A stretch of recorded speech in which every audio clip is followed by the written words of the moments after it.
आज सेसन रे आम डिस्कसन करवा पे मैथ पेडागोजीर इंपोर्टाट माराथन क्लास एम फुल डिस्कसन करवा आगामी एसएसडी सेवक सेविका जूनियर टीचर ओटीटी एग्जाम 2025 आपण क्लास टी बहुत ही इंपोर्टाट रहिबो। तो चलतु स्टार्ट करवा क्लास। तो फास्ट क्वेश्चन रही A plus B equal to B A और बी पूर्ण संख्या क्षेत्र में यार सत्यता प्रतिपादन कर। गणित शिक्षण केउं पद्धति एही समस्याटीर समाधान रे सहायक होबो। केउं पद्धति रे कोडा राइट आंसर केउं पद्धति रे समस्याटीर समाधान हो पारिबो पिला माने। आरोह पद्धति रे ना अवरोह पद्धति रे ना विश्लेषण पद्धति रे ना संश्लेषण पद्धति रे कोडा right answer. A right answer is option number B पिला माने। अवरोह पद्धति रे समस्याटीर समाधान हो पारिबो माने रखिबे ऑप्शन नंबर बी।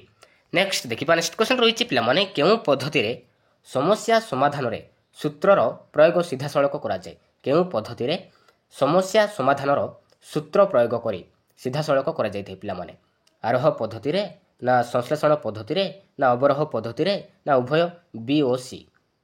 ये राइट आंसर कोडा ये राइट आंसर इज पिला माने ऑप्शन नंबर सी पिला माने। अवरोह पद्धति रे माने रखिबे अवरोह पद्धति रे समस्या समाधान रे सूत्रर प्रयोग सीधा सड़क करा जाए माने रखिबे ऑप्शन नंबर सी। नेक्स्ट देखिबा नेक्स्ट क्वेश्चन रही analysis is the highest intellectual performance of the mind. ये उक्तिटी केउ मनोविज्ञानी पिला माने पियाजेंकर ना भाइगोटिस्कर ना थर्नडाइंकर ना ब्लूमकर कोडा right answer. A right answer is option number C पिला माने थर्नडाइंकर ऑप्शन नंबर सी। नेक्स्ट देखिबा नेक्स्ट क्वेश्चन रही कौन सी एक गाणितिक समस्या रे जहाँ सत्य बोली दत्त थाए ताकू कौन कह जाए पिला माने। कौन सी एक गाणितिक समस्या रे जहाँ सत्य बोली दत्त थाए ताकू कौन कह जाए। स्वकार्य कह जाए ना सिद्धांत कह जाए ना अनुकल्पना कह जाए ना नियम कह जाए पिला माने कौन कह जाए ताकू हम कहबा पिला माने स्वकार्य बोली कह जाए। कौन सी एक गाणितिक समस्या रे जहाँ सत्य बोली दत्त थाए ताकू हम कहबा स्वकार्य बोली कहबा। तो option number A is right answer. Next देखिबा नेक्स्ट क्वेश्चन रही केउं शिक्षण पद्धति रे आंभे माने साधारणतः शेषरु आरंभ आड़क अग्रसर होइथाउ। केउं शिक्षण पद्धति रे साधारण शेषरु आरंभ आड़क अग्रसर होइथाय। आरोह पद्धति रे ना संश्लेषण पद्धति रे ना विश्लेषण ना उभय ए ओ बी कोडा राइट आंसर। या right answer is option number C पिला माने विश्लेषण पद्धति रे माने रखिबे विश्लेषण पद्धति रे आंभे माने साधारणतः शेषरु आरंभ आड़क अग्रसर होइथाउ माने रखिबे option number C is right answer. Next देखिबा नेक्स्ट क्वेश्चन रही वृत्तर बहिस्थ एक बिंदु वृत्त प्रति अंकित स्पर्शक द्वयर दैर्घ्य समान एवं केन्द्र सह बिंदु को जोग करुवा रेखा खंड दुईटी समान कोण सृष्टि करिथांते। एही समस्याटीर समाधान पई आमे केउं केउं शिक्षण पद्धतिर प्रयोग करिबा। वृत्तर बहिस्थ एक बिंदु वृत्त प्रति अंकित स्पर्शक द्वयर दैर्घ्य समान एवं केन्द्र सह बिंदु को जोग करुवा रेखाखंड दुईटी समान कोण सृष्टि करिथांते। एही समस्याटीर समाधान पई आमे केउं शिक्षण पद्धतिर प्रयोग करि परिबा। आरोह अवरोह ना विश्लेषण ना प्रथमे विश्लेषण व परे संश्लेषण ना ए भितर कोनोटी नुहे कोडा right answer. A right answer is option number C पिला माने प्रथमे विश्लेषण तापर संश्लेषण पद्धति रे प्रयोग करा जायथाय माने रखिबे option number C is right answer. Next देखिबा नेक्स्ट क्वेश्चन रही केउं पद्धति रे शिक्षा देवा द्वारा कोनोसी स्वकार्य सूत्र बा नियम को थरे भूली गले मने पकाइबा कष्ट साध्य होइताय। केउं पद्धति रे शिक्षा देवा द्वारा कोनोसी स्वकार्य सूत्र बा नियम को थरे भूली गले मने पकाइबा कष्ट साध्य होइताय। आरोह पद्धति रे ना अवरोह पद्धति रे ना विश्लेषण पद्धति रे ना संश्लेषण पद्धति पिला माने एडा इजबो पिला माने संश्लेषण पद्धति रे माने रखिबे संश्लेषण पद्धति रे शिक्षा देवा द्वारा कोनोसी स्वकार्य सूत्र बा नियम को थरे भूली गले मने पकाइबा कष्ट होइताय माने रखिबे option number D is right answer. Next देखिबा नेक्स्ट क्वेश्चन रही केउंटी एक वैज्ञानिक पद्धति नुहे पिला माने। तो चारिटी ऑप्शन देछि पिला माने तो भितर कोडा गुटे वैज्ञानिक पद्धति नुहे। आरोह पद्धति ना विश्लेषण पद्धति ना संश्लेषण पद्धति ना कोनोटी नुहे कोडा right answer. A right answer is option number C पिला माने संश्लेषण पद्धति पिला माने संश्लेषण पद्धति एक वैज्ञानिक पद्धति नुहे माने रखिबे ऑप्शन नंबर सी। नेक्स्ट देखिबा केउं पद्धति रे शिक्षार्थी जणे ଗବେଷକର ଭୂମିକା ତୁଲାଇବା ସହ ସକ୍ରିୟ ଭାବେ ନିୟମ ବା ସୂତ୍ର ନିର୍ଣ୍ଣୟରେ ଅଂଶଗ୍ରହଣ କରିଥାଏ। କେଉଁ ପଦ୍ଧତିରେ ଶିକ୍ଷାର୍ଥୀ ଜଣେ ଗବେଷକର ଭୂମିକା ତୁଲାଇବା ସହ ସକ୍ରିୟ ଭାବେ ନିୟମ ବା ସୂତ୍ର ନିର୍ଣ୍ଣୟରେ ଅଂଶଗ୍ରହଣ କରିଥାଏ? ବିଶ୍ଳେଷଣ ପଦ୍ଧତି ନା ସଂଶ୍ଳେଷଣ ପଦ୍ଧତି ନା ଆରୋହ ନା ଉଭୟ ଏ ଓ ବି? ରାଇଟ୍ ଆନ୍ସର କେଉଁଟା ହେବ ପିଲାମାନେ? ଏ ରାଇଟ୍ ଆନ୍ସର ଯିବ ଅପସନ୍ ନମ୍ବର ସି ପିଲାମାନେ, ଆରୋହ ପଦ୍ଧତିରେ। ଆରୋହ ପଦ୍ଧତିରେ ଶିକ୍ଷାର୍ଥୀ ଜଣେ ଗବେଷକର ଭୂମିକା ତୁଲାଇବା ସହ ସକ୍ରିୟ ଭାବେ ନିୟମ ବା ସୂତ୍ର ନିର୍ଣ୍ଣୟରେ ଅଂଶଗ୍ରହଣ କରିଥାଏ। ଆରୋହ ପଦ୍ଧତି ମନେ ରଖିବେ, ଅପସନ୍ ନମ୍ବର ସି ପିଲାମାନେ। ନେକ୍ସଟ ଦେଖିବା କେଉଁଟି ଆରୋହ ପଦ୍ଧତିରେ ଏକ ତ୍ରୁଟି ଅଟେ? ତ ଚାରିଟି ଅପସନ୍ ଦେଇଛି ପିଲାମାନେ, ତ ଏ ଭିତରୁ କେଉଁଟା ଗୋଟେ ଆରୋହ ପଦ୍ଧତିର ଏକ ତ୍ରୁଟି ପିଲାମାନେ? ଅପସନ୍ ଏ ଦେଇଛି ଏଥିରେ ଆବିଷ୍କାର ମନୋବୃତ୍ତିର ବିକାଶ ସାଧନ ହୁଏ। ବିରେ ଦେଇଛି ଏହା ଶିକ୍ଷାର୍ଥୀ ମନରେ ଆତ୍ମବିଶ୍ୱାସ ସୃଷ୍ଟି କରୁଥାଏ। ସି ଦେଇଛି ଏଥିପାଇଁ ଦକ୍ଷ ଶିକ୍ଷକଙ୍କ ଆବଶ୍ୟକତା ଥାଏ। ଡି ଦେଇଛି ଏହା ଏକ ମନସ୍ତାତ୍ତ୍ୱିକ ପଦ୍ଧତି। ତ ଏ ଭିତରୁ କେଉଁଟା ହେଉଛି ଗୋଟେ ଆରୋହ ପଦ୍ଧତିର ଏକ ତ୍ରୁଟି? କେଉଁଟା ହେବ ରାଇଟ୍ ଆନ୍ସର? ଏହା ରାଇଟ୍ ଆନ୍ସର ଯିବ ପିଲାମାନେ ଅପସନ୍ ନମ୍ବର ସି, ଏଥିପାଇଁ ଦକ୍ଷ ଶିକ୍ଷକଙ୍କ ଆବଶ୍ୟକତା ଥାଏ। ତ ଏଇଟା ହେଉଛି ଆରୋହ ପଦ୍ଧତିର ଏକ ତ୍ରୁଟି, ମନେ ରଖିବେ ଅପସନ୍ ନମ୍ବର ସି ପିଲାମାନେ। ନେକ୍ସଟ ଦେଖିବା କେଉଁ ମନୋବିଜ୍ଞାନୀ କ୍ରୀଡ଼ା ପଦ୍ଧତି ମାଧ୍ୟମରେ ଶିକ୍ଷାଦାନ କରି ଶିଶୁ ଶିକ୍ଷା କ୍ଷେତ୍ରରେ ଆନ୍ଦୋଳନ ସୃଷ୍ଟି କରିଥିଲେ? କେଉଁ ମନୋବିଜ୍ଞାନୀ କ୍ରୀଡ଼ା ପଦ୍ଧତି ମାଧ୍ୟମରେ ଶିକ୍ଷାଦାନ କରି ଶିଶୁ ଶିକ୍ଷା କ୍ଷେତ୍ରରେ ଆନ୍ଦୋଳନ ସୃଷ୍ଟି କରିଥିଲେ? ଥର୍ନଡାଇକ୍ ନା କାଲ୍ଡୱେଲ୍ କୁକ୍ ନା ଜିନ୍ ପିଆଜେ ନା ବ୍ଲୁମ୍? କେଉଁଟା ରାଇଟ୍ ଆନ୍ସର ଏ ଭିତରୁ ପିଲାମାନେ? ମନେ ରଖିବେ ରାଇଟ୍ ଆନ୍ସର ଯିବ ଅପସନ୍ ନମ୍ବର ବି ପିଲାମାନେ, କାଲ୍ଡୱେଲ୍ କୁକ୍, ମନେ ରଖିବେ। ତ ଅପସନ୍ ନମ୍ବର ବି ଯିବ ରାଇଟ୍ ଆନ୍ସର, କାଲ୍ଡୱେଲ୍ କୁକ୍। ନେକ୍ସଟ ଦେଖିବା ଫ୍ରବେଲଙ୍କ କିଣ୍ଡରଗାର୍ଟନ୍ ପଦ୍ଧତିରେ ଗଣିତ ଶିକ୍ଷଣ ଶିକ୍ଷାଦାନର କେଉଁ ପଦ୍ଧତି ଦେଖିବାକୁ ମିଳିଥାଏ? ଫ୍ରବେଲଙ୍କ କିଣ୍ଡରଗାର୍ଟନ୍ ପଦ୍ଧତିରେ ଗଣିତ ଶିକ୍ଷଣ ଶିକ୍ଷାଦାନର କେଉଁ ପଦ୍ଧତି ଦେଖିବାକୁ ମିଳିଥାଏ ପିଲାମାନେ? ଆରୋହ ପଦ୍ଧତି ନା ଅବରୋହ ପଦ୍ଧତି ନା କ୍ରୀଡ଼ା ପଦ୍ଧତି ନା ଉପରୋକ୍ତ ସମସ୍ତ? କେଉଁଟା ରାଇଟ୍ ଆନ୍ସର? ୟାର ରାଇଟ୍ ଆନ୍ସର ଯିବ ଅପସନ୍ ନମ୍ବର ସି ପିଲାମାନେ, କ୍ରୀଡ଼ା ପଦ୍ଧତି ଦେଖିବାକୁ ମିଳିଥାଏ। ଅପସନ୍ ନମ୍ବର ସି ପିଲାମାନେ।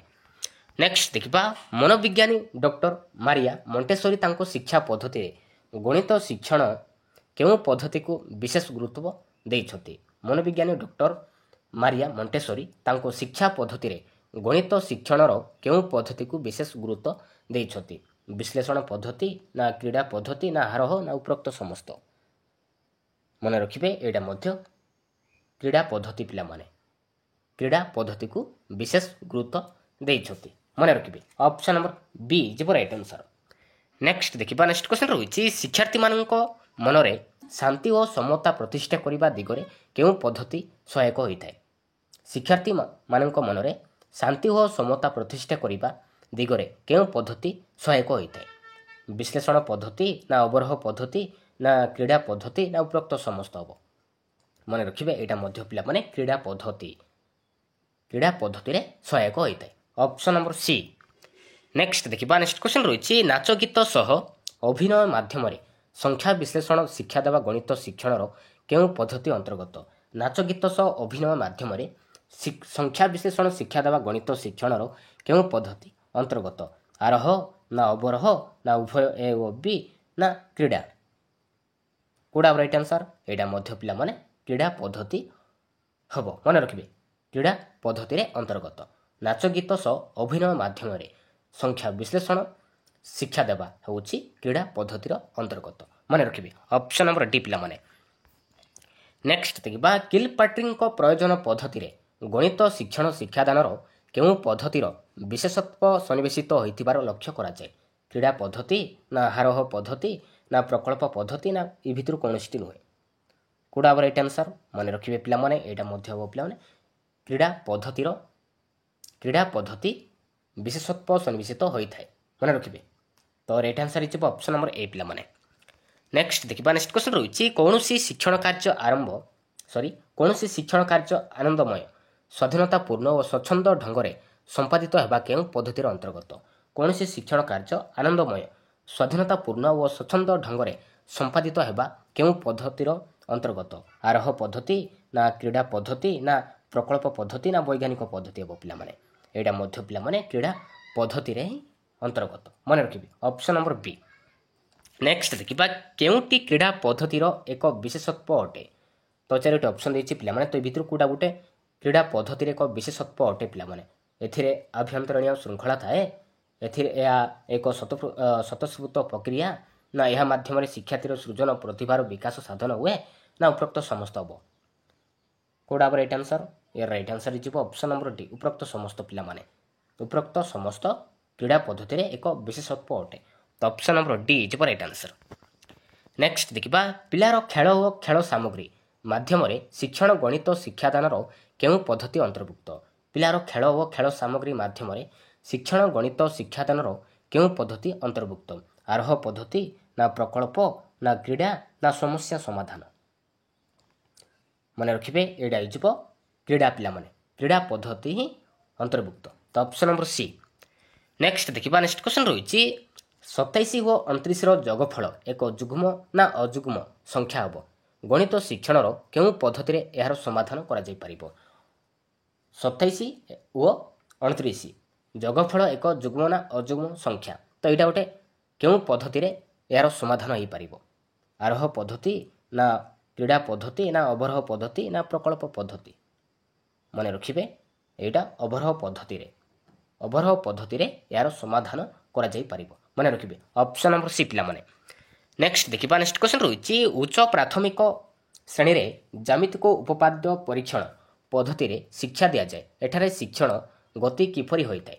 ଉଚ୍ଚ ପ୍ରାଥମିକ ଶ୍ରେଣୀରେ ଜ୍ୟାମିତିକ ଉପପାଦ୍ୟ ପରୀକ୍ଷଣ ପଦ୍ଧତିରେ ଶିକ୍ଷା ଦିଆଯାଏ। ଏଠାରେ ଶିକ୍ଷଣ ଗତି କିପରି ହୋଇଥାଏ? ସରଳରୁ ଜଟିଳ ନା ଜଟିଳରୁ ସରଳ ନା ସାଧାରଣ ନିର୍ଦ୍ଦିଷ୍ଟ ନା ନିର୍ଦ୍ଦିଷ୍ଟରୁ ସାଧାରଣ? ମନେ ରଖିବେ ଏଇଟା ହେଇଯିବ ପିଲାମାନେ ନିର୍ଦ୍ଦିଷ୍ଟରୁ ସାଧାରଣ ଶିକ୍ଷଣ ଗତିରେ ହୋଇଥାଏ। ମନେ ରଖିବେ ଅପସନ୍ ନମ୍ବର ଡି ପିଲାମାନେ। ନେକ୍ସଟ ଦେଖିବା, ନେକ୍ସଟ କ୍ୱେଶ୍ଚନ୍ ରହିଛି ଗଣିତ ଶିକ୍ଷା ଦ୍ୱାରା ଶିଶୁର କେଉଁ ଗୁଣର ବିକାଶ ଘଟିଥାଏ? ପିଲାମାନେ ଗଣିତ ଶିକ୍ଷା ଦ୍ୱାରା ଶିଶୁର କେଉଁ ଗୁଣର ବିକାଶ ଘଟିଥାଏ? ଅପସନ୍ ଏ ଦେଇଛି ଶୃଙ୍ଖଳିତ ଆଚରଣ, ସଠିକରଣତା ଦକ୍ଷତା ନା ସଂକ୍ଷିପ୍ତ ଅଭିବ୍ୟକ୍ତି ନା ଉପରୋକ୍ତ ସମସ୍ତ ହେବ। ମନେ ରଖିବେ ଏ ରାଇଟ୍ ଆନ୍ସର ଯିବ ଅପସନ୍ ନମ୍ବର ଡି, ଉପରୋକ୍ତ ସମସ୍ତ ଗୁଣର ବିକାଶ ଘଟିଥାଏ। ମନେ ରଖିବେ ଅପସନ୍ ନମ୍ବର। ନେକ୍ସଟ ଦେଖିବା, ନେକ୍ସଟ କ୍ୱେଶ୍ଚନ୍ ରହିଛି ଗଣିତ ଶିକ୍ଷାଦାନ ନିମନ୍ତେ ପ୍ରସ୍ତୁତ ପାଠ ଯୋଜନାରେ କେଉଁଟି ନଥାଏ? ଗଣିତ ଶିକ୍ଷାଦାନ ନିମନ୍ତେ ପ୍ରସ୍ତୁତ ପାଠ ଯୋଜନାରେ କେଉଁଟି ନଥାଏ? ଅପସନ୍ ଏ ଦେଇଛି ବାର୍ଷିକ କାର୍ଯ୍ୟ ଦିବସ ନା ଶିକ୍ଷାଦାନର ନିର୍ଦ୍ଦିଷ୍ଟ ଲକ୍ଷ୍ୟ ନା ଶିକ୍ଷଣ ଉପକରଣ ନା ମୂଲ୍ୟାୟନ ପ୍ରଣାଳୀ? ରାଇଟ୍ ଆନ୍ସର କେଉଁଟା ହେବ? ଏ ରାଇଟ୍ ଆନ୍ସର ଯିବ ପିଲାମାନେ ଅପସନ୍ ନମ୍ବର ଏ, ବାର୍ଷିକ କାର୍ଯ୍ୟ ଦିବସ ପାଠ ଯୋଜନାରେ ନଥାଏ। ମନେ ରଖିବେ ଅପସନ୍ ନମ୍ବର ଏ ଯିବ ରାଇଟ୍ ଆନ୍ସର ପିଲାମାନେ। ନେକ୍ସଟ ଦେଖିବା, ନେକ୍ସଟ କ୍ୱେଶ୍ଚନ୍ ରହିଛି ଜଣେ ଶିକ୍ଷକ ଜ୍ୟାମିତି ଶିକ୍ଷାଦାନରେ ପ୍ରାମାଣ୍ୟରୁ ଆରମ୍ଭ କରି ଦତ୍ତରେ ପହଞ୍ଚିଲେ ସେ ଶିକ୍ଷାଦାନ ନିମନ୍ତେ କେଉଁ ପଦ୍ଧତି ଅବଲମ୍ବନ କଲେ? ଜଣେ ଶିକ୍ଷକ ଜ୍ୟାମିତି ଶିକ୍ଷାଦାନରେ ପ୍ରାମାଣ୍ୟରୁ ଆରମ୍ଭ କରି ଦତ୍ତରେ ପହଞ୍ଚିଲେ ସେ ଶିକ୍ଷାଦାନ ନିମନ୍ତେ କେଉଁ ପଦ୍ଧତି ଅବଲମ୍ବନ କଲେ? ଆରୋହ ନା ଅବରୋହ ନା ବିଶ୍ଳେଷଣ ନା ସଂଶ୍ଳେଷଣ? ପିଲାମାନେ ମନେ ରଖିବେ ଏଇଟା ହେଇଯିବ ପିଲାମାନେ ବିଶ୍ଳେଷଣ ପଦ୍ଧତିରେ। ମନେ ରଖିବେ ବିଶ୍ଳେଷଣ ପଦ୍ଧତିରେ ପ୍ରାମାଣ୍ୟରୁ ଆରମ୍ଭ କରି ଦତ୍ତରେ ପହଞ୍ଚିଲେ। ମନେ ରଖିବେ ଏହି ପଦ୍ଧତିରେ ଅବଲମ୍ବନ କଲେ। ତ ଅପସନ୍ ନମ୍ବର ସି ଯିବ ରାଇଟ୍ ଆନ୍ସର ପିଲାମାନେ। ନେକ୍ସଟ ଦେଖିବା, ନେକ୍ସଟ କ୍ୱେଶ୍ଚନ୍ ରହିଛି ଗଣିତ ପାଠ ଆରମ୍ଭରେ ଶିକ୍ଷାର୍ଥୀମାନେ କ'ଣ ଶିଖିଥାଏ? ଗଣିତ ପାଠ ଆରମ୍ଭରେ ଶିକ୍ଷାର୍ଥୀମାନେ କ'ଣ ଶିଖିଥାନ୍ତି?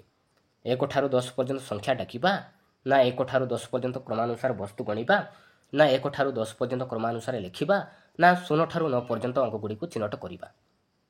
ଏ ରାଇଟ୍ ଆନ୍ସର କେଉଁଟା ହେବ? ଏ ରାଇଟ୍ ଆନ୍ସର ଯିବ ପିଲାମାନେ ଅପସନ୍ ନମ୍ବର ଏ, 1 ଠାରୁ 10 ପର୍ଯ୍ୟନ୍ତ ସଂଖ୍ୟା ଡାକିବା। ମନେ ରଖିବେ ତ ଅପସନ୍ ନମ୍ବର ଏ। ନେକ୍ସଟ ଦେଖିବା କେଉଁଟି ପ୍ରାଥମିକ ସ୍ତରରେ ଜ୍ୟାମିତି ଶିକ୍ଷାର ଉଦ୍ଦେଶ୍ୟ?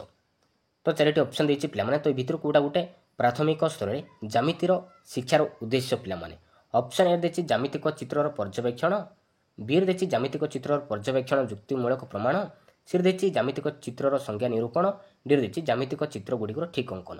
ତ ଏ ଭିତରୁ କେଉଁଟା ହେଉଛି ଗୋଟେ ପ୍ରାଥମିକ ସ୍ତରରେ ଜ୍ୟାମିତିକ ଶିକ୍ଷାର ଉଦ୍ଦେଶ୍ୟ? ରାଇଟ୍ ଆନ୍ସର କେଉଁଟା ହେବ? ଏ ରାଇଟ୍ ଆନ୍ସର ଯିବ ଅପସନ୍ ନମ୍ବର ଏ, ଜ୍ୟାମିତିକ ଚିତ୍ରର ପର୍ଯ୍ୟବେକ୍ଷଣ। ପିଲାମାନେ ଏଇଟା ହେଉଛି ପ୍ରାଥମିକ ସ୍ତରରେ ଜ୍ୟାମିତିକ ଶିକ୍ଷାର ଉଦ୍ଦେଶ୍ୟ। ମନେ ରଖିବେ ଅପସନ୍ ନମ୍ବର ଏ। ନେକ୍ସଟ ଦେଖିବା, ତ ନେକ୍ସଟ କ୍ୱେଶ୍ଚନ୍ ରହିଛି କେଉଁଟି ମୁକ୍ତ ଉତ୍ତରମୂଳକ ପ୍ରଶ୍ନ? ତ 4ଟି ଅପସନ୍ ଦେଇଛି ପିଲାମାନେ। ତ ଏ ଭିତରୁ କେଉଁଟା ଗୋଟେ ମୁକ୍ତ ଉତ୍ତରମୂଳକ ପ୍ରଶ୍ନ? ପିଲାମାନେ ତ ମୁକ୍ତ ଉତ୍ତରମୂଳକ ପ୍ରଶ୍ନ କାହାକୁ କୁହାଯାଏ? ଯେଉଁ ପ୍ରଶ୍ନର କି ଅନେକ ଉତ୍ତର ଆସୁଥିବ ତାକୁ ଆମେ କହିବା ମୁକ୍ତ ଉତ୍ତରମୂଳକ ପ୍ରଶ୍ନ ବୋଲି କହିବା। ତ ଏ ଭିତରୁ କେଉଁଟା ଗୋଟେ ମୁକ୍ତ ଉତ୍ତରମୂଳକ ପ୍ରଶ୍ନ? କେଉଁଟା ରାଇଟ୍ ଆନ୍ସର? ଏ ରାଇଟ୍ ଆନ୍ସର ଯିବ ଅପସନ୍ ନମ୍ବର ଡି ପିଲାମାନେ, ଡେସ୍ इंटू डैश इक्वाल टू 20 तो आम 4 मध्य गुणी पारिबा 2 रे मध्य गुणी पारिबा 10 रे मध्य गुणी पारिबा 5 रे मध्य गुणी पारिबा तो सबुआड़े अनेक उत्तर आसुब तो ताको आम कहबा मुक्त उत्तरमूलक प्रश्न तो option number D is right answer. Next देखिबा जेकोसी दुईटी जुग्म संख्यार जोगफल जुग्म संख्या अटे प्राथमिक श्रेणी में यार शिक्षादान निमंते केउं पद्धति अवलंबन करा जिबा उचित जेकोसी दुईटी जुग्म संख्यार जोगफल जुग्म संख्या अटे प्राथमिक श्रेणी में यार शिक्षादान निमंते केउं पद्धति अवलंबन करा जिबा उचित विश्लेषण ना संश्लेषण ना हारह ना अवरह पिला माने केउं पद्धति हबो एटा इजिबो पिला माने हारह पद्धति मन रखिबे हारह पद्धति अवलंबन करा जिबा उचित option number C is right answer पिला माने।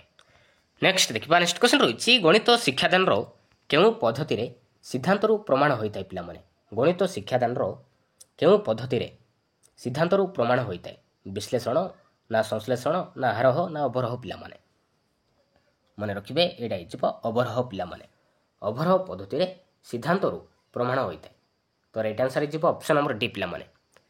नेक्स्ट देखिबा नेक्स्ट क्वेश्चन रही केउंटी वस्तुनिष्ठ प्रश्न नुहे तो 4टी ऑप्शन देछि पिला माने तो भीतर कोडा होछि गोटे वस्तुनिष्ठ प्रश्न नुहे पिला माने तो हमर प्रश्न दुई प्रकार गोटे होछि रचनात्मक प्रश्न आ गोटे होछि पिला माने निर्दिष्ट उत्तरमूलक प्रश्न तो रचनात्मक प्रश्न रे आसुछि दीर्घ उत्तरमूलक प्रश्न आसीबो पिला माने सीमित उत्तरमूलक प्रश्न आसीबो स्वल्प उत्तरमूलक प्रश्न आइबो आ निर्दिष्ट उत्तरमूलक प्रश्न आसुछि समापन प्रश्न द्विविकल्प प्रश्न उत्तर बहुविकल्प उत्तर प्रश्न मेलक प्रश्न आसुछि तो एथिर प्रश्न पचारि कि भीतर कोडा गोटे वस्तुनिष्ठ प्रश्न नुहे पिला माने कोडा नुहे स्वल्प उत्तरमूलक प्रश्न नुहे स्वल्प उत्तरमूलक प्रश्न नुहे तो राइट आंसर इजिबो ऑप्शन नंबर ए।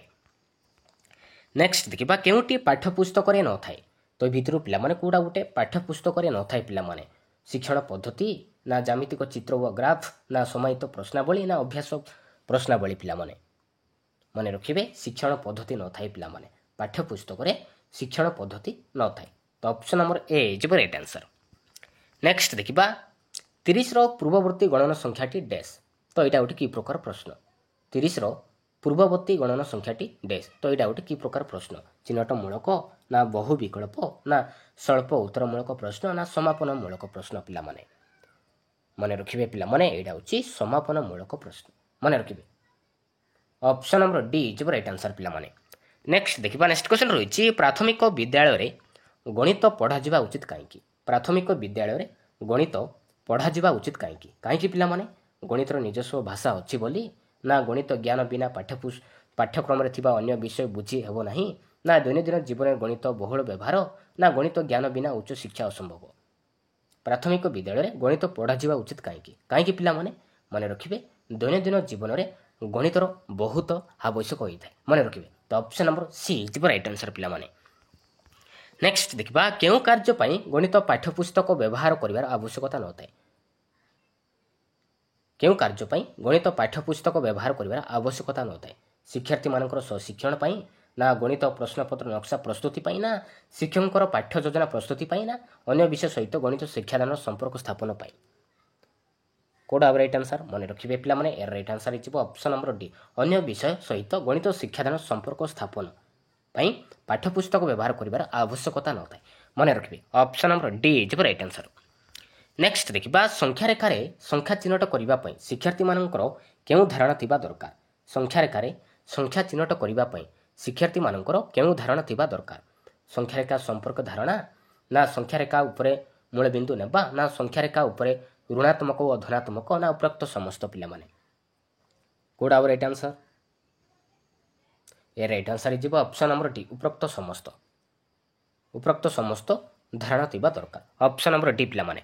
नेक्स्ट देखिबा जणे छात्र 100 रे 1 मिसई 110 लेखिला छात्रर त्रुटि संशोधन करिबा पई शिक्षक केउ पद्धति अवलंबन करिवे गणना संख्या सहित परिचित करैबा ना गणना संख्या गणना अभ्यास करैबा ना संख्यार स्थानीय मान बुझाइबा ना जोग क्रियार अभ्यास करैबा कोडा राइट आंसर मन रखिबे ए राइट आंसर इजिबो पिला माने ऑप्शन नंबर सी पिला माने संख्यार स्थानीय मान बुझाइबे मन रखिबे ऑप्शन नंबर सी।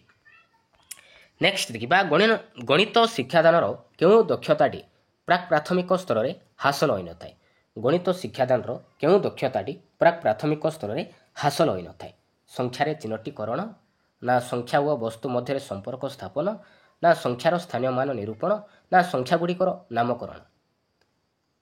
କେଉଁଟା ହେବ ରାଇଟ୍ ଆନ୍ସର ପିଲାମାନେ? ଏହାର ରାଇଟ୍ ଆନ୍ସର ହେଇଯିବ ଅପସନ୍ ନମ୍ବର ସି, ସଂଖ୍ୟାର ସ୍ଥାନୀୟ ମାନ ନିରୂପଣ। ମନେ ରଖିବେ, ସଂଖ୍ୟାର ସ୍ଥାନୀୟ ମାନ ନିରୂପଣ ପ୍ରାଥମିକ ସ୍ତରରେ ହାସଲ ହୋଇନଥାଏ। ମନେ ରଖିବେ ଅପସନ୍ ନମ୍ବର ସି ପିଲାମାନେ। ନେକ୍ସଟ ଦେଖିବା, କେଉଁଟି ଉଦ୍ଦେଶ୍ୟ ଭିତ୍ତିକ ପରୀକ୍ଷଣର ଅନ୍ତର୍ଭୁକ୍ତ ନୁହେଁ? ତ ଏ ଭିତରୁ ପିଲାମାନେ କେଉଁଟା ଗୋଟେ ଉଦ୍ଦେଶ୍ୟ ଭିତ୍ତିକ ପରୀକ୍ଷଣର ଅନ୍ତର୍ଭୁକ୍ତ ନୁହେଁ ପିଲାମାନେ? ବସ୍ତୁନିଷ୍ଠ ପ୍ରଶ୍ନ ନା ଦକ୍ଷତା ଭିତ୍ତିକ ପ୍ରଶ୍ନ ନା ଜ୍ଞାନ ଭିତ୍ତିକ ପ୍ରଶ୍ନ ନା ବୋଧ ଭିତ୍ତିକ ପ୍ରଶ୍ନ ପିଲାମାନେ? ମନେ ରଖିବେ, ବସ୍ତୁନିଷ୍ଠ ପ୍ରଶ୍ନ ପିଲାମାନେ। ବସ୍ତୁନିଷ୍ଠ ପ୍ରଶ୍ନ ଉଦ୍ଦେଶ୍ୟ ଭିତ୍ତିକ ପରୀକ୍ଷଣର ଏକ ଅନ୍ତର୍ଭୁକ୍ତ ନୁହେଁ। Option number A. ନେକ୍ସଟ ଦେଖିବା, ଆଦିବାସୀର କେଉଁ ଭାଷାରେ ସ୍ୱତନ୍ତ୍ର ଗଣନ ପଦ୍ଧତି ରହିଛି? ଆଦିବାସୀର କେଉଁ ଭାଷାରେ ସ୍ୱତନ୍ତ୍ର ଗଣନ ପଦ୍ଧତି ରହିଛି? ଓଡ଼ିଆ ଭାଷାରେ ନା ଅଲିଚିକ ନା ଉର୍ଦ୍ଧ ନା ସୌରା ପିଲାମାନେ? ମନେ ରଖିବେ, ଏହାର ରାଇଟ୍ ଆନ୍ସର ହେଇଯିବ ଅପସନ୍ ନମ୍ବର ଡି, ସୌରା ଭାଷାରେ ସ୍ୱତନ୍ତ୍ର ଗଣନ ପଦ୍ଧତି ରହିଛି। ଅପସନ୍ ନମ୍ବର ଡି ପିଲାମାନେ। ନେକ୍ସଟ ଦେଖିବା, ଗଣିତ ଦ୍ୱାରା ଶିକ୍ଷାର୍ଥୀର କେଉଁ ଶକ୍ତି ଅଧିକ ବିକଶିତ ହୋଇଥାଏ ପିଲାମାନେ? ଗଣିତ ଦ୍ୱାରା କେଉଁ ଶକ୍ତି ଅଧିକ ବିକଶିତ ହୋଇଥାଏ? କେଉଁଟା ରାଇଟ୍ ଆନ୍ସର? ଚିନ୍ତନ ଶକ୍ତି ନା ପର୍ଯ୍ୟବେକ୍ଷଣ ନା ଘୋଷିବା ନା ପରୀକ୍ଷଣ ପିଲାମାନେ? ମନେ ରଖିବେ, ଚିନ୍ତନ ପିଲାମାନେ। ଚିନ୍ତନ ଶକ୍ତି ଅଧିକ ବିକଶିତ ହୋଇଥାଏ। ମନେ ରଖିବେ। ନେକ୍ସଟ ଦେଖିବା, ତ ନେକ୍ସଟ କ୍ୱେଶ୍ଚନ୍ ରହିଛି, କେଉଁଟି ଗଣିତ ଶିକ୍ଷଣର ମୁଖ୍ୟ ବିଧି? ତ ଚାରିଟି ଅପସନ୍ ଦେଇଛି ପିଲାମାନେ, ତ ଏ ଭିତରୁ କେଉଁଟା ଗୋଟେ ଗଣିତ ଶିକ୍ଷଣର ମୁଖ୍ୟ ବିଧି ପିଲାମାନେ? ଅପସନ୍ ଏ ଦେଇଛି ଆଗମନ ବିଧି ଦେଇଛି, ନିଗମନ ବିଧି ଦେଇଛି, ବିଶ୍ଳେଷଣ ବିଧି ଦେଇଛି, ଉପରୋକ୍ତ ସମସ୍ତ ବିଧି ଦେଇଛି। ତ ରାଇଟ୍ ଆନ୍ସର କେଉଁଟା ହେବ? ଏହାର ରାଇଟ୍ ଆନ୍ସର ହେଇଯିବ ଅପସନ୍ ନମ୍ବର ଡି ପିଲାମାନେ, ଉପରୋକ୍ତ ସମସ୍ତ ବିଧି। ମନେ ରଖିବେ, ଉପରୋକ୍ତ ସମସ୍ତ ବିଧି ଗଣିତ ଶିକ୍ଷଣର ମୁଖ୍ୟ ବିଧି। ଅପସନ୍ ନମ୍ବର ଡି ପିଲାମାନେ।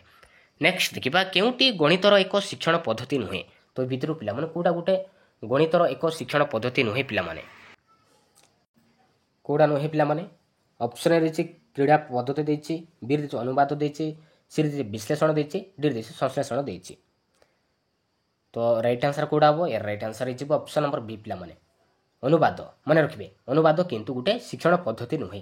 ଅପସନ୍ ନମ୍ବର ବି ପିଲାମାନେ। ନେକ୍ସଟ ଦେଖିବା, କେଉଁ ପଦ୍ଧତିରେ ଅର୍ଜିତ ଜ୍ଞାନ ବିକଶିତ ହୋଇଥାଏ ପିଲାମାନେ? କେଉଁ ପଦ୍ଧତିରେ ଅର୍ଜିତ ଜ୍ଞାନ ବିକଶିତ ହୋଇଥାଏ? କେଉଁ ପଦ୍ଧତିରେ? ମନେ ରଖିବେ, ଆରୋହ ପଦ୍ଧତି ପିଲାମାନେ। ଆରୋହ ପଦ୍ଧତିରେ ଅର୍ଜିତ ଜ୍ଞାନ ବିକଶିତ ହୋଇଥାଏ। Option number A. ନେକ୍ସଟ ଦେଖିବା, ନେକ୍ସଟ କ୍ୱେଶ୍ଚନ୍ ରହିଛି, କୌଣସି ନୂଆ ପ୍ରଶ୍ନର ସମାଧାନ କରିବାର ସବୁଠାରୁ ଉପଯୁକ୍ତ ପଦ୍ଧତି କ'ଣ? କୌଣସି ନୂଆ ପ୍ରଶ୍ନର ସମାଧାନ କରିବାର ସବୁଠାରୁ ଉପଯୁକ୍ତ ପଦ୍ଧତି କେଉଁଟା ପିଲାମାନେ? କେଉଁଟା? ମନେ ରଖିବେ, ଆରୋହ ପଦ୍ଧତି ପିଲାମାନେ।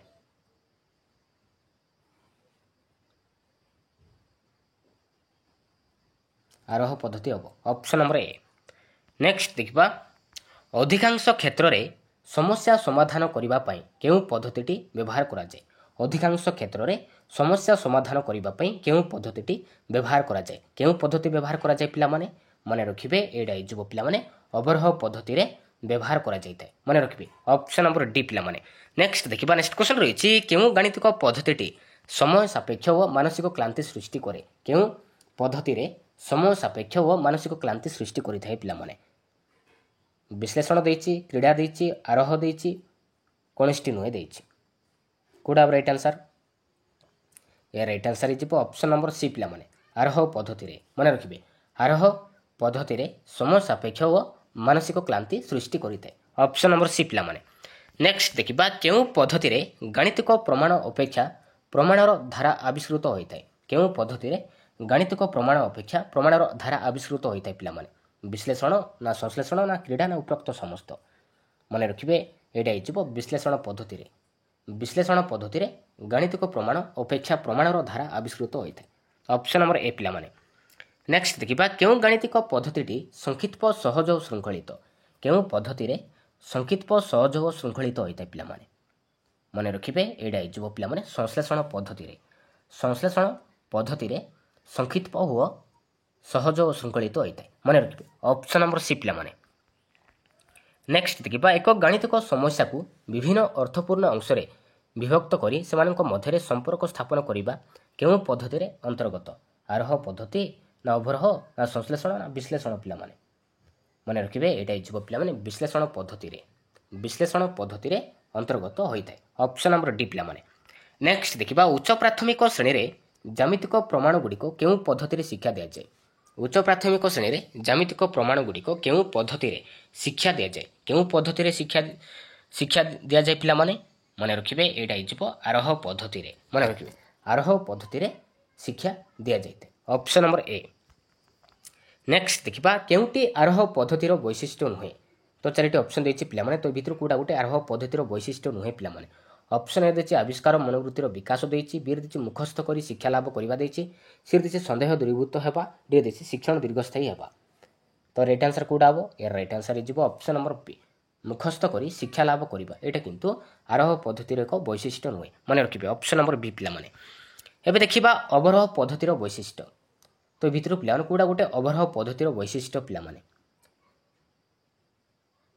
ଅପସନ୍ ଏ ଦେଇଛି ସ୍ମୃତି ଶକ୍ତିର ବିକାଶ ସାଧନ ଦେଇଛି, ବିରେ ଦେଇଛି ସମସ୍ୟା ସମାଧାନ ସଂକ୍ଷିପ୍ତ ସହଜ ଦେଇଛି, ଡି ସିରେ ଦେଇଛି ସମସ୍ୟା ସମାଧାନ ଗତି ଓ ଦକ୍ଷତା ତ୍ୱରାନ୍ୱିତ ହୁଏ, ଡି ଦେଇଛି ଉପରୋକ୍ତ ସମସ୍ତ।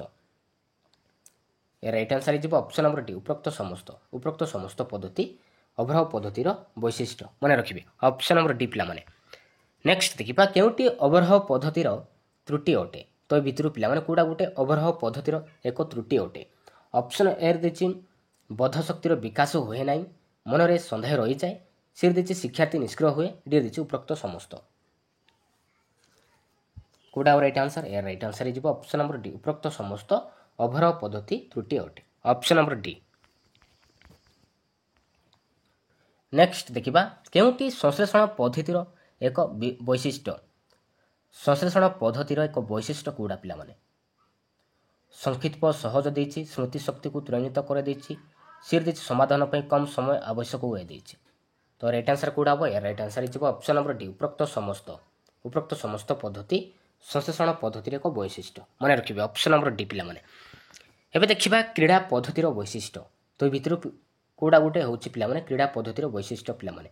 ଅପସନ୍ ଏ ଦେଇଛି ପାଠ ପ୍ରତି ଭୟ ଦୂର ହୁଏ, ସି ବିରେ ଦେଇଛି ଆନନ୍ଦଦାୟୀ ଦେଇଛି, ସି ଦେଇଛି ସୌଭାଗୀ ଶିକ୍ଷଣ ହୁଏ, ଡି ଦେଇଛି ଉପରୋକ୍ତ ସମସ୍ତ।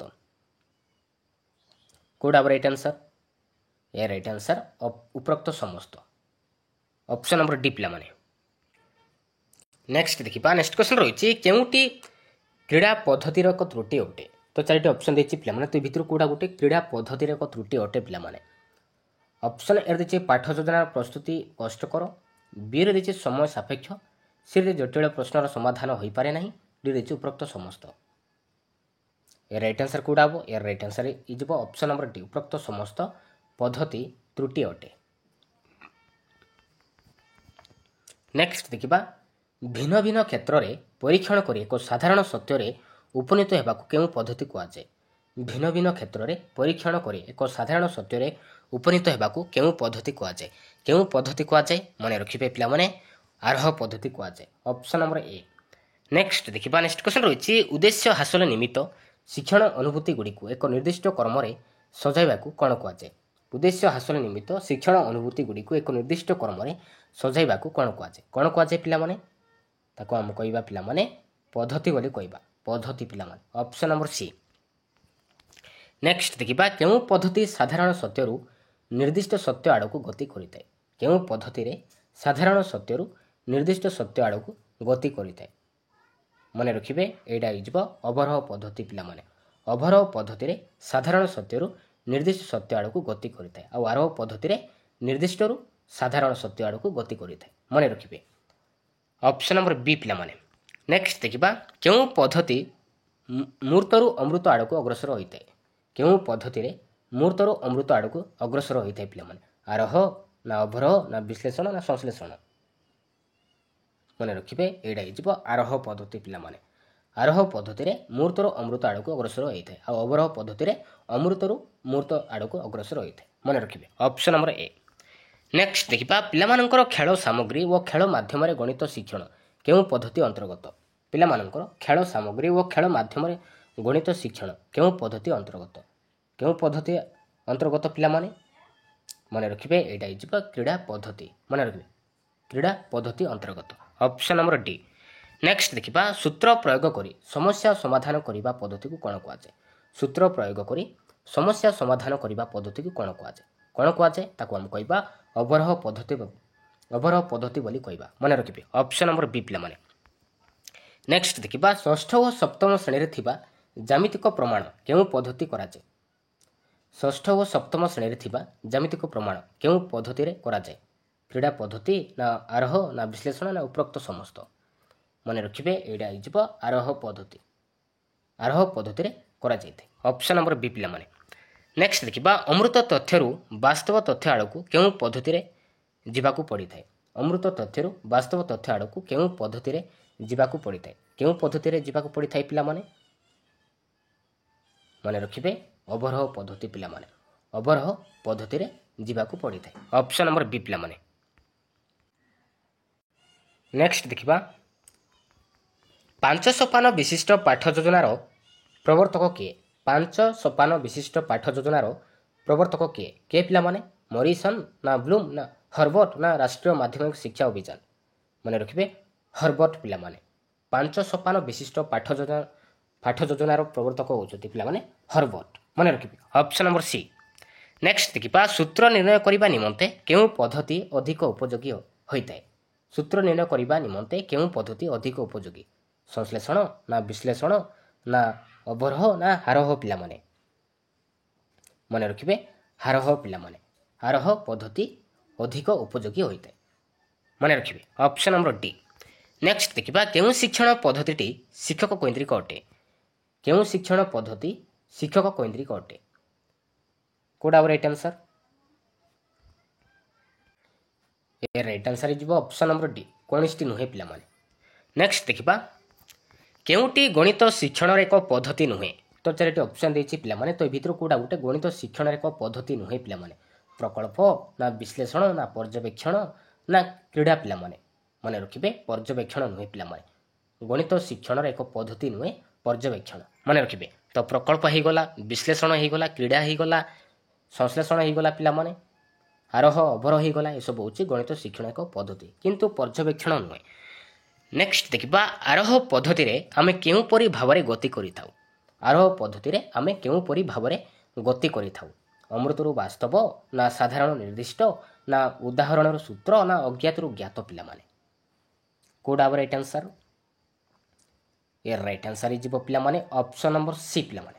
ଉଦାହରଣରୁ ସୂତ୍ର ଆଡ଼କୁ ଆମେ ଗତି କରିଥାଉ ଆରୋହ ପଦ୍ଧତିରେ। ମନେ ରଖିବେ ଅପସନ୍ ନମ୍ବର ସି ପିଲାମାନେ। ନେକ୍ସଟ ଦେଖିବା ସଂଶ୍ଳେଷଣ ପଦ୍ଧତିର ଭିତ୍ତିଭୂମି ହେଉଛି ଡ୍ୟାସ୍। ସଂଶ୍ଳେଷଣ ପଦ୍ଧତିର ଭିତ୍ତିଭୂମି ହେଉଛି ଡ୍ୟାସ୍।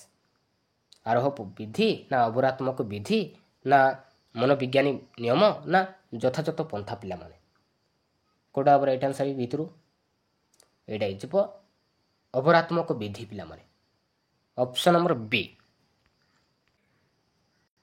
ନେକ୍ସଟ ଦେଖିବା ନେକ୍ସଟ କ୍ୱେଶ୍ଚନ ରହିଛି କେଉଁଟି ଗଣିତ ଶିକ୍ଷା ଅନ୍ତର୍ନିହିତ ସଂରଚନା ସମ୍ପର୍କିତ ନୁହେଁ? ତ ଏ ଭିତରୁ ପିଲାମାନେ କୋଉଟା ଗୋଟେ ଗଣିତ ଶିକ୍ଷା ଅନ୍ତର୍ନିହିତ ସଂରଚନାର ସମ୍ପର୍କ ନୁହେଁ ପିଲାମାନେ? ଅପସନ୍ ଏ ଦେଇଛି ନିର୍ଦ୍ଦିଷ୍ଟ କ୍ରମ ଦେଇଛି, ବି ରେ ବିଶ୍ଳେଷଣ ସଂଶ୍ଳେଷଣ ଦେଇଛି, ସି ରେ ସଂକ୍ଷିପ୍ତ ଅଭିବ୍ୟକ୍ତି ଦେଇଛି, ଡି ଦେଇଛି ନିର୍ଦ୍ଦିଷ୍ଟତା ଦେଇଛି। ତ ରାଇଟ୍ ଆନ୍ସର କୋଉଟା ହବ ପିଲାମାନେ? ଏ ରାଇଟ୍ ଆନ୍ସର ହେଇଯିବ ଅପସନ୍ ନମ୍ବର ବି ବିଶ୍ଳେଷଣ ଓ ସଂଶ୍ଳେଷଣ। ଏଇଟା କିନ୍ତୁ ଗଣିତ ଶିକ୍ଷା ଅନ୍ତର୍ନିହିତ ସଂରଚନାର ଏକ ସମ୍ପର୍କ ନୁହେଁ। ମନେ ରଖିବେ ଅପସନ୍ ନମ୍ବର ବି ଯିବ ରାଇଟ୍ ଆନ୍ସର ପିଲାମାନେ। ନେକ୍ସଟ ଦେଖିବା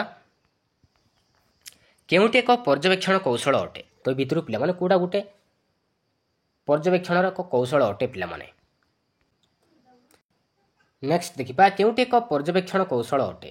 ତ ଚାରିଟି ଅପସନ୍ ଦେଇଛି ପିଲାମାନେ। ତ ଏ ଭିତରୁ କୋଉଟା ଗୋଟେ ପର୍ଯ୍ୟବେକ୍ଷଣର ଏକ କୌଶଳ ଅଟେ ପିଲାମାନେ? ଅପସନ୍ ଏ ଦେଇଛି ମାନକୀକୃତ ପରୀକ୍ଷଣ ଦେଇଛି, ରେଟିଂ ସ୍କେଲ ଦେଇଛି, ସାକ୍ଷାତକାର ଦେଇଛି, ପ୍ରଶ୍ନଗୁଚ୍ଛ ଦେଇଛି। ତ ରାଇଟ୍ ଆନ୍ସର କୋଉଟା ହବ? ଏ ରାଇଟ୍ ଆନ୍ସର ହେଇଯିବ ଅପସନ୍ ନମ୍ବର ସି ପିଲାମାନେ ସାକ୍ଷାତକାର। ଏଇଟା ହେଉଛି ଗୋଟେ ପର୍ଯ୍ୟବେକ୍ଷଣ ଏକ କୌଶଳ ଅଟେ। ମନେ ରଖିବେ ତ ପର୍ଯ୍ୟବେକ୍ଷଣ କୌଶଳ କ'ଣ କ'ଣ ଅଛି ପିଲାମାନେ?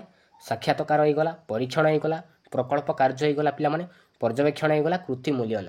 ଏସବୁ ହେଉଛି ପର୍ଯ୍ୟବେକ୍ଷଣ ଗୋଟେ ଗୋଟେ କୌଶଳ। ତ ପର୍ଯ୍ୟବେକ୍ଷଣ ସାଧନ ହେଇଯିବ ମାନକୀକୃତ ପରୀକ୍ଷଣ, ରେଟିଂ ସ୍କେଲ, ପ୍ରଶ୍ନଗୁଚ୍ଛ। ଏସବୁ ହେଉଛି ପର୍ଯ୍ୟବେକ୍ଷଣ ଏକ ସାଧନୀ। ମନେ ରଖିବେ। ନେକ୍ସଟ ଦେଖିବା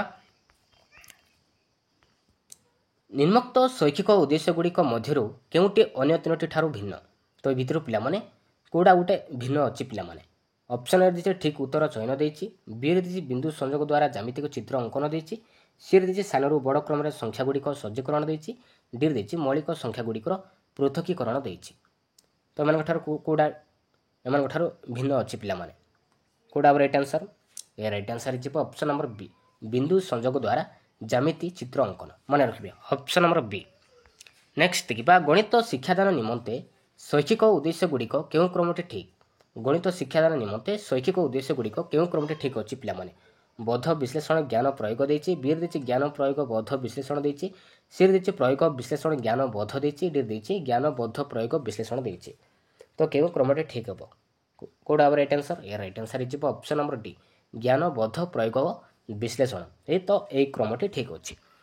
नेक्स्ट देखिबा नेक्स्ट क्वेश्चन रहुछि बौद्धिक विकासर केउं पर्याय रे शिक्षार्थी वास्तव वस्तु साइज रे गणित ज्ञान हरण करिथाय संवेदीकारक ना प्राक संकाजधर्मी ना स्थूल संकाजधर्मी ना विमूर्त संकाजधर्मी पिला माने कोड आवर राइट आंसर एडा इजिबो पिला माने स्थूल संकाजधर्मी पर्याय रे स्थूल संकाजधर्मी पर्याय रे शिक्षार्थी वास्तव वस्तु साइज रे गणितिक ज्ञान आहरण करिथाय ऑप्शन नंबर सी। नेक्स्ट देखिबा प्राथमिक स्तर रे ज्यामिति पढ़ेबा पई केउं पद्धति मुख्यतः व्यवहार करा जाय प्राथमिक स्तर रे ज्यामिति को पढ़ेबा पई केउं पद्धति मुख्यतः व्यवहार करा जाय केउं पद्धति व्यवहार करा जाय पिला माने विश्लेषण संश्लेषण ना आरोह अवरोह ना विश्लेषण आरोह ना संश्लेषण अवरोह पिला माने मन रखिबे एटा हिजबो आरोह अवरोह पद्धति ए दुईटी मुख्यतः व्यवहार करा जाय ऑप्शन नंबर बी। नेक्स्ट देखिबा प्राथमिक स्तर रे विभिन्न ज्यामितिक आकृतिर वास्तव धारणा देबा पई मुख्यतः केउंटी करा जिवो प्राथमिक स्तर रे विभिन्न ज्यामितिक आकृति वास्तव धारणा देबा पई मुख्यतः केउथिरे करा जाय पिला माने मन रखिबे विभिन्न आकृतिर वस्तु प्रदर्शन करिबा मन रखिबे ऑप्शन नंबर सी। नेक्स्ट देखिबा गोटे शिशु गुणन प्रक्रिया रे बारंबार भूल करूची ए भूल कारण जानिबा पई केउ प्रकार परीक्षण आवश्यक गोटे शिशु गुणन प्रक्रिया रे बारंबार भूल करूची ए भूलर कारण जानिबा पई केउ प्रकार परीक्षण करा जाय केउ प्रकार परीक्षणर आवश्यक पिला माने मन रखिबे एटा हिजबो निदानात्मक परीक्षणर आवश्यक होइथे ऑप्शन नंबर ए। नेक्स्ट देखिबा डैश को डैश द्वारा भाग कले डैश मिले तो एटा गोटे की प्रकार प्रश्न पिला माने एटा गोटे की प्रकार प्रश्न एटा उच्च पिला गोटे मुक्त उत्तरमूलक प्रश्न ऑप्शन नंबर ए पिला माने मुक्त उत्तरमूलक प्रश्न ऑप्शन नंबर ए। नेक्स्ट देखिबा गणित पाठ्यक्रम दृष्टिकोणरू केउटी अन्य तीनोटी ठारू भिन्न गणित पाठ्यक्रम दृष्टिकोणरू केउटी अन्य तीनोटी ठारू भिन्न अछि पिला माने गणित मेला ना गणित प्रकल्प ना गणित क्लब ना गणित क्विज पिला माने मन रखिबे ये राइट आंसर इजिबो ऑप्शन नंबर बी गणित प्रकल्प पिला माने तो एमान ठारू अलगा अछि मन रखिबे ऑप्शन नंबर बी। नेक्स्ट देखिबा केउटी गणितर स्वरूप नुहे पिला माने तो भितर पिला माने कोडा गोटे गणितर स्वरूप नुहे पिला माने संरचना ना संकेत पता ना व्याख्याकरण ना निर्दिष्ट कर्म कोडा राइट आंसर ए राइट आंसर इजिबो ऑप्शन नंबर सी व्याख्याकरण पिला माने व्याख्याकरण किंतु गणितर स्वरूप नुहे तो संरचना संकेत पता ही गला निर्दिष्ट कर्म ही गला ए सब होची गोटे गोटे गणितर स्वरूप मन रखिबे ऑप्शन नंबर सी। नेक्स्ट देखिबा संकेत पता होची बुद्धि और धीशक्तिर आत्मा ए उक्तिटी कहार पिला माने संकेत पता होची बुद्धि और धीशक्तिर आत्मा ए उक्तिटी कहार पिला माने ए उक्तिटी होची पिला माने शेक्सपियरଙ୍କର मन रखिबे शेक्सपियरଙ୍କର ऑप्शन नंबर बी। नेक्स्ट देखिबा गणित और ज्ञान दक्षता कहा पे आवश्यक गणित ज्ञान और दक्षता कहा पे आवश्यक पिला माने मन रखिबे उपरोक्त समस्तଙ୍କର आवश्यक शिक्षार्थी मानक पई मध्य आवश्यक व्यवसायिक पई मध्य आवश्यक दिन मजूरीक पई मध्य आवश्यक option number D is right answer. Next देखिबा केउटी गणितर एक प्रकृति तो भितर पिला माने कोडा गोटे गणितर एक प्रकृति पिला माने संरचना ना संकेत पता ना निर्दिष्टता ना उपरोक्त समस्त मन रखिबे उपरोक्त समस्त पिला माने उपरोक्त समस्त गणितर एक प्रकृति ऑप्शन नंबर डी। नेक्स्ट देखिबा नेक्स्ट क्वेश्चन रहिछि निज अनुसार जोडा हम कहउछे सेल्फ स्टडी गणित पढ़िबा निमंते केउटी सत्य नुहे पिला माने ए भितरु कोडा राइट आंसर ए राइट आंसर कोडा हो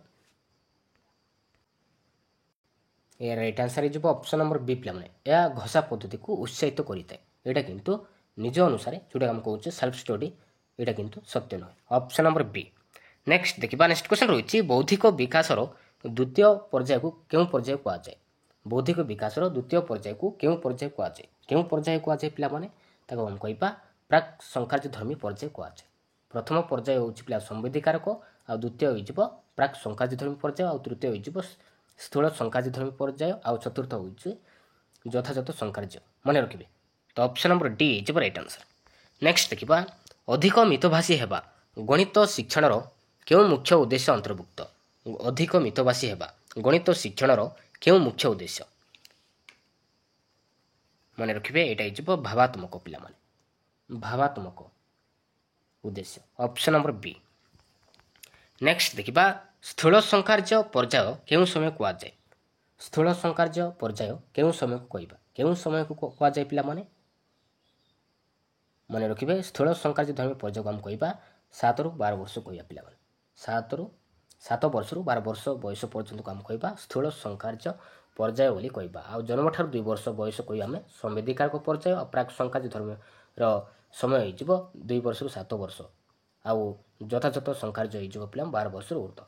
ମନେ ରଖିବେ ଅପସନ୍ ନମ୍ବର ସି। ନେକ୍ସଟ ଦେଖିବା ଗଣିତ ଶିକ୍ଷାର ଲକ୍ଷ୍ୟକୁ କିଏ ବୃହତ୍ତର ଲକ୍ଷ୍ୟ ଓ ସଂକୀର୍ଣ୍ଣ ଲକ୍ଷ୍ୟ ହିସାବରେ ଭାଗ କରିଛନ୍ତି? ଗଣିତ ଶିକ୍ଷାର ଲକ୍ଷ୍ୟକୁ କିଏ ବୃହତ୍ତର ଲକ୍ଷ୍ୟ ଓ ସଂକୀର୍ଣ୍ଣ ଲକ୍ଷ୍ୟ ହିସାବରେ ଭାଗ କରିଛନ୍ତି? ହଏଲର ନା ଜିନ୍ ପିଆଜେ ନା ଜର୍ଜ ପଲି ନା ସେକ୍ସପିୟର? ମନେ ରଖିବେ ଜର୍ଜ ପଲି ପିଲାମାନେ।